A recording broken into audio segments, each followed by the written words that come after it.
Sunday ngayon. Wala si ano. Wala. Punta kami ng ano ng aga-aga. Mag-uukay kami. Lakad kami hanggang mag-LRT. Nasaktuhan pa namin yung ano, yung free ride dito sa LRT. Ano, human rights? Human rights. Pero lang 9 hanggang 9 AM lang naman. So nakaabot kami. Okay. Ano na? 8:30. So nakaabot pa kami, di ba? Hindi naman nila in-announce. Ayan, dito na kami sa may gateway. So sa ano kami pupunta? Sa Masadon. Ah, ayan. Parang ang tawag doon, Marikina Expo doon sa may gate. Dito sa may Cubao daw, mas mura. O kayan daw eh. Kaya sabi ko dito na muna kami tapos. Tsaka kami mag-aanunas. Hindi ba layo na narating? Yan, nag-withdraw muna yung kasama ko.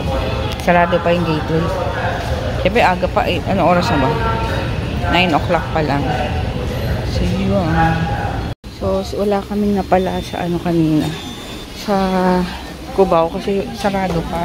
10 pa eh sayang oras. So punta na kami dito sa Anonas. Maraming okay. Sige later na lang. Hindi pala naka-record. So sabi ko hindi kami natuloy sa Cubao dahil sarado pa. 10 o'clock pa yung open. So dumiretso na kami dito sa Anonas. Yan. So marami ditong ukayan. Nagmask ako kasi matching ako sa amoy. Yan, may mga shoes din dito. 600 plus. Ito.